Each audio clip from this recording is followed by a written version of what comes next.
Hello friends, આજે આપણે બનાવીશું ઘઉંના લોટ અને પાલકની મસાલા ફરસી પૂરી, જેને બનાવવી ખૂબ જ ઇઝી છે અને જે ખૂબ જ હેલ્ધી છે. તો ચલો બનાવીએ.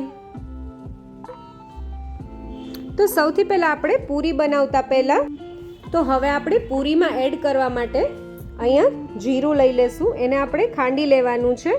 તો મેં 1 ટીસ્પૂન જેટલું જીરું લઈ લીધું છે. એની સાથે જ મેં 2 ટીસ્પૂન જેટલા તલ લઈ લીધા છે અને થોડો અજમો લઈ લીધો છે. આપણે અહીંયા થોડું આને ખાંડી લેશું, જેથી કરીને આપણે પૂરીનો લોટ બાંધશું એમાં આને આવી જ રીતે એડ કરી દેશું.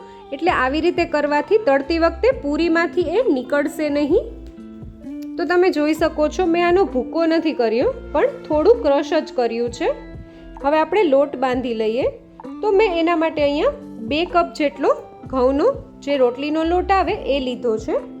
એની સાથે જ આપણે અહીંયા જીરું, અજમો અને તલ લઈ લેશું. અને એની સાથે જ આપણે જે ઘરની જે નોર્મલ ચમચી હોય એનો જ હું અત્યારે ઉપયોગ કરી રહી છું. આપણી પૂરીને એકદમ સરસ બજાર જેવી બનાવવા માટે આપણે આમાં રવો એડ કરીશું. તો મેં જે ઘરની નોર્મલ ચમચીથી રવો લીધો છે, તો મેં 5 ચમચી જેટલો રવો લીધો છે. અને એ જે ઝીણો રવો આવે એ મેં લીધો છે. અને તમારી પાસે જો ઝીણો રવો ના હોય તો તમે થોડું મિક્સર જારમાં એને ક્રશ કરી લેશો, તો એ સરસ પાવડર ફોર્મમાં થઈ જશે. એને આપણે એડ કરી દેવાનું છે. અને હવે આપણે એની સાથે થોડા મસાલા કરી લઈશું. તો સૌથી પહેલાં આપણે આમાં હળદર એડ કરીશું, જે મેં 1/2 ટીસ્પૂન જેટલી લીધી છે. એની સાથે આપણે સ્વાદ અનુસાર મીઠું એડ કરીશું. અને હવે બંને વસ્તુ આપણે સરસ રીતે મિક્સ કરી લેવાની છે પહેલાં. અને પછી જે ઘરની નોર્મલ ચમચી હોય એનાથી જ આપણે આમાં મોણ દઈશું. તો એના માટે મેં અત્યારે અહીંયા તેલનો ઉપયોગ કર્યો છે. તો હું અહીંયા 5 ચમચી જેટલું તેલ એડ કરીશ. તમારે જો ઘીનું મોણ દેવું હોય તો તમે એ બી દઈ શકો છો. અને પૂરીમાં આપણે થોડું મોણ આગળ પડતું રાખીશું. આવી રીતે આપણે લોટ મિક્સ કરીએ તો તમે જોઈ શકો છો, એકદમ સરસ આપણો લોટ ક્રમ્બલી થઈ ગયો છે. અને આવી રીતે આપણે લોટ ભેગો કરીએ અને મુઠિયા જેવું ટેક્સચર થાય તો તમારે સમજવાનું કે તમારા લોટમાં મોણ પરફેક્ટ છે. તમે જોઈ શકો છો.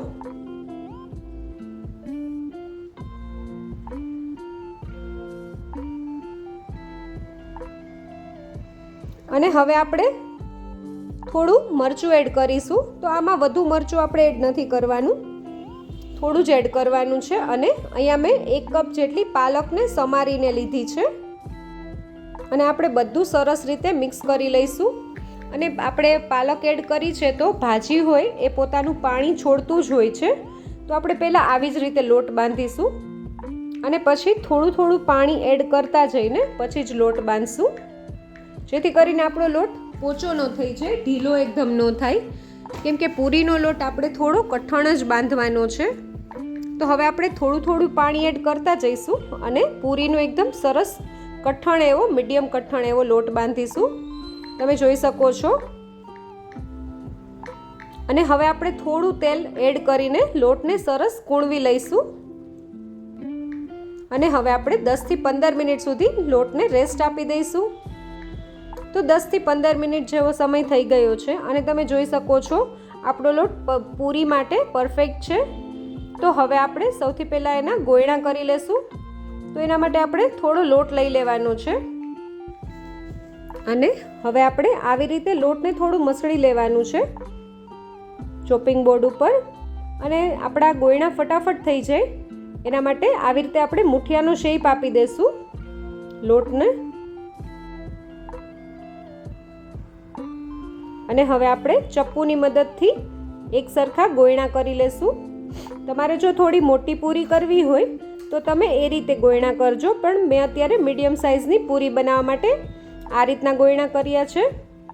તો તમે જોઈ શકો છો, ખૂબ જ ઓછા સમયમાં ફટાફટ આપણા ગોયણા રેડી થઈ ગયા છે.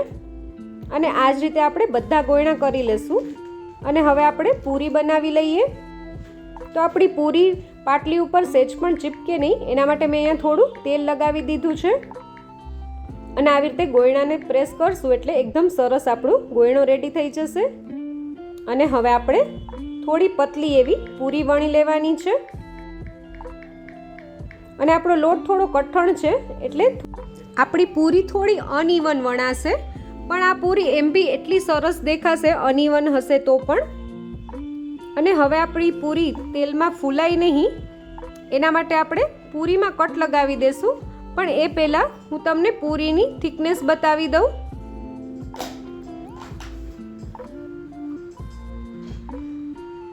તો તમે જોઈ શકો છો મેં આટલી પૂરીને પતલી રાખી છે. તમારે બહુ આને થીક નથી રાખવાની. આ રીતે પતલી કરશો તો પૂરી એકદમ સરસ લાગશે. અને હવે આપણે ચપ્પુની મદદથી આમાં કટ લગાવી દઈશું. તમારે જો ફોક સ્પૂનની મદદથી કટ લગાવવા હોય તો તમે એમ બી કરી શકો છો. તમે જોઈ શકો છો. અને હવે આપણે આ જ રીતે બધી પૂરી વણી લઈશું. તમે જોઈ શકો છો આપણી બધી પૂરી વણાઈને રેડી થઈ ગઈ છે. તો હવે આપણે પૂરીને તળી લઈએ. તો એના માટે મેં અહીંયા તેલને ગરમ થવા માટે રાખી દીધું છે. અને હવે આપણે આવી રીતે થોડો લોટ એડ કરીએ તો એ થોડી વાર પછી ઉપર આવે છે. એનો એ મતલબ છે કે આપણું તેલ પૂરી વણવા માટે પરફેક્ટ છે. તો હવે આપણે તેલમાં પૂરીને એડ કરીશું. અને આપણે ગેસની ફ્લેમ મીડિયમ રાખવાની છે. આપણે હાઈ ગેસની ફ્લેમ ઉપર પૂરી નથી એડ કરવાની. અને તળતી વખતે પણ આપણે ગેસની ફ્લેમ મીડિયમ જ રાખીશું. તો હવે આપણે વારા ફરતી તેલમાં જેટલી સમાય એટલી આપણે પૂરી એડ કરી દઈશું. અને આપણે પૂરીને ફેરવવાની બિલકુલ ઉતાવળ નથી કરવાની. તમે જોઈ શકો છો એકદમ પૂરીને આપણે એડ કરી તો એકદમ બબલ્સ આવવા માંડ્યા છે તેલમાં. અને હવે મેં તમને પહેલાં કીધું એમ કે ગેસની ફ્લેમ આપણે મીડિયમ જ રાખવાની છે. અને થોડી વાર થઈ છે ને તમે જોઈ શકો છો પૂરી થોડી ઉપર આવવા માંડી છે. તો હવે આ સ્ટેજ ઉપર આપણે પૂરીની સાઈડ ચેન્જ કરી દઈશું.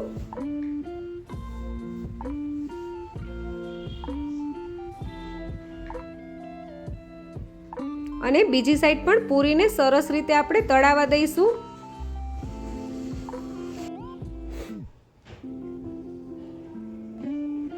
એકથી 2 મિનિટ જેવો સમય થઈ ગયો છે.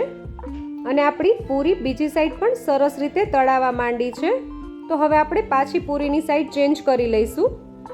અને આ જ રીતે આપણે પૂરીને તળીશું સાઈડ ચેન્જ કરતાં કરતાં જ્યાં સુધી પૂરી આપણી થોડી ગોલ્ડન બ્રાઉન જેવી ન થઈ જાય. આપણે એને બાળી નથી નાખવાની, ફક્ત એનો થોડો કલર ચેન્જ થઈ જાય અને એ થોડી ક્રિસ્પી થઈ જાય ત્યાં સુધી તળાવવા દઈશું. તો તમે જોઈ શકો છો ફક્ત 5 થી 6 જ મિનિટમાં આપણી એકદમ સરસ ક્રિસ્પી પૂરી રેડી થઈ ગઈ છે. અને હવે આપણે એનું તેલ નિતારીને કાઢી લઈશું પૂરીને. તો તમે જોઈ શકો છો આપણે તેલને એકદમ સરસ નિતારી લીધું છે. હવે હું તમને થોડી પૂરીને નજીકથી બતાવું. તો તમે જોઈ શકો છો આપણી એકદમ સરસ ક્રિસ્પી પૂરી રેડી થઈ ગઈ છે. અને એનો કલર બી એકદમ સરસ આવ્યો છે. તો આપણે આ જ રીતે બાકીની બધી પૂરી તળી લઈશું. અને આ પૂરીને આપણે પ્લેટમાં લઈ લેશું.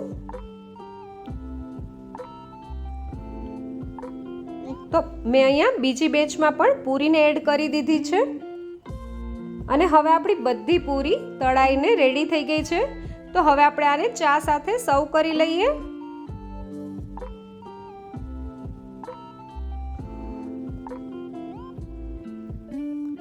તો તૈયાર છે આપણી ઘઉં અને પાલકની ક્રિસ્પી ફરસી પૂરી.